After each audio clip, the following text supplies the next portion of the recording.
अस्सलाम वालेकुम। मेरा नाम डॉक्टर नुमान अहमद है। मैं एक कंसल्टेंट साइकियाट्रिस्ट हूँ और मैं लाहौर में बतौर माहिर नफ्सियात प्रैक्टिस करता हूँ। आज की वीडियो में मैं बात करूँगा कि साइकोटिक डिसऑर्डर्स के पेशेंट्स किस तरह हमारे पास या किसी भी साइकियाट्रिक फैसिलिटी में प्रेजेंट करते हैं। अमूमन देखा गया है कि क्लिनिक्स के अंदर जो पेशेंट्स साइकोटिक डिसऑर्डर्स के होते हैं या आम ज़बान में जिसको हम शिज़ोफ्रेनिया कह देते हैं, जो शिज़ोफ्रेनिया के पेशेंट्स हैं वो दो तरीके से लाए जाते हैं। इन दोनों तरीक़ों में फ़र्क सिर्फ इतना होता है कि सिम्टम प्रेजेंटेशन किस तरह की है, अलामतें एकदम आई हैं या दायमी तौर पर बीमारी चली आ रही है,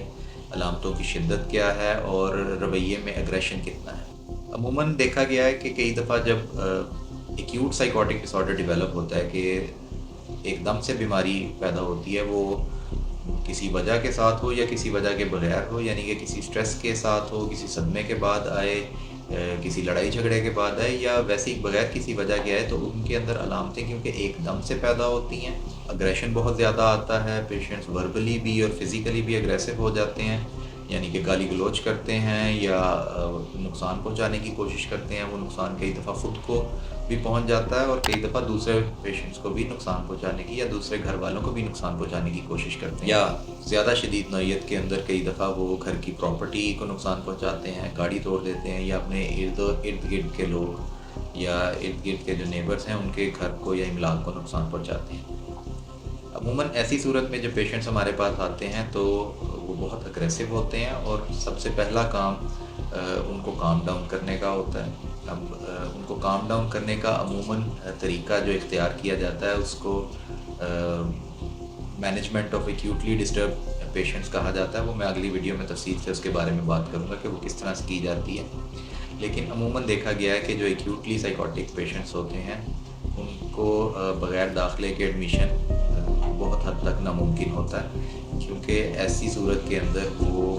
एक तो दवाई वैसे नहीं लेते, दूसरा उनके अंदर पैरानोया होता है या शक शुबात होते हैं घर वालों के बारे में या लोगों के बारे में। तो अमूमन ऐसे पेशेंट्स के अंदर इंजेक्टेबल्स दिए जाते हैं, इंजेक्शंस लगा के उनको सेडेट किया जाता है या काम डाउन किया जाता है और फिर कुछ अरसे के लिए एडमिशन एडवाइस किया जाता है कि जब तक पेशेंट स्टेबल ना हो जाएं, उनका अग्रेशन कम ना हो जाए या वो इस कंडीशन में ना आ जाए कि जब तक बीमारी ये जान ना लें कि जी वो बीमार हैं और दवाइयों की ज़रूरत है उनको, तब तक उनको एडमिट कर लिया जाता है और उसके बाद फिर उनको डिस्चार्ज करके आउटडोर बेसिस के ऊपर देखा जाता है एडमिशन ओपीडी के अंदर और उस हिसाब से उनकी दवाई एडजस्ट की जाती है। अगर दूसरी तरफ बात की जाए तो जो क्रॉनिक साइकोटिक पेशेंट्स होते हैं या क्रॉनिक शिज़ोफ्रेनिया के पेशेंट्स होते हैं उनके अंदर अमूमन बहुत ज़्यादा अग्रेशन इस तरह से नहीं आता। उनकी फैमिली या हम जब हिस्ट्री लेते हैं तो फैमिली रिपोर्ट करती है कि ये चंद माह से या चंद साल से आहिस्ता आहिस्ता इनके अंदर अलामात आना शुरू हुई, जिसके अंदर पहले वो सोशली विड्रॉन होना शुरू हो गए, यानी कि समाजी ताल्लुकात में कमी आना शुरू हो गई, अकेले अकेले रहना शुरू हो गए, उनकी जो सोशल और ऑक्यूपेशनल फंक्शनिंग है उसमें कमी आना शुरू हो गई, घर में भी बिल्कुल चुप और ख़ामोश रहना शुरू हो गए। उसके बाद उनकी सेल्फ़ केयर कम हो गई, यानी कि अपना सफाई सुथराई का ख्याल रखना कम कर दिया उन्होंने। और उसके बाद फिर अकेले बैठे जिनको मैं पॉजिटिव सिम्टम्स मैंने बताया था कि बेरब्त सोचों का आना या उल्टे सीधे रवैयों का पैदा हो जाना, अकेले बैठे खुद से बातें करना, अकेले बैठे हंसना या अपनी अकेले बैठे हाथों के इशारे करते रहना, ये सब अलामात फिर उसके बाद में आई। अमूमन इस तरह के पेशेंट्स बहुत ज़्यादा अग्रेसिव नहीं होते आम तौर पर, इसलिए उनको आउटडोर बेसिस पर ट्रीटमेंट दिया जा सकता है। अग्रेसिव नहीं होते तो अपने आप को या दूसरों को नुकसान पहुंचाने का ख़तरा कम होता है और दूसरे नंबर पर वो अद्वियात आसानी से ले लेते हैं। दोनों सूरतों के अंदर एक्यूट प्रेजेंटेशन हो या क्रॉनिक प्रेजेंटेशन हो, जब भी मेडिसिन स्टार्ट की जाती है तो लाइजॉन के लिए या रिस्पॉन्सिबल घर के किसी फैमिली मेम्बर को ठहराया जाता है कि वो बाकायदगी से इनको दवाई दें, अपने पास दवाई रखें। ये ना हो कि पेशेंट्स दवाई या तो लें ही ना, या अगर लें तो कई दफ़ा ऐसा भी देखा गया कि सारी दवाई इकट्ठी खा लेते हैं या कई दफ़ा दवाई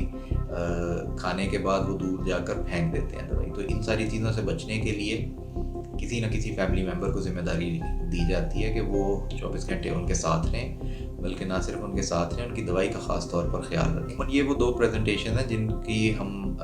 क्लिनिक्स में देखते हैं कि जी जिस तरह पेशेंट्स हमारे पास आते हैं। मैं उम्मीद करता हूँ कि आज की वीडियो आपको पसंद आएगी। अगली दफ़ा एक नए टॉपिक के साथ आपके सामने दोबारा पेश होऊंगा। तब तक के लिए अल्लाह हाफ़िज़।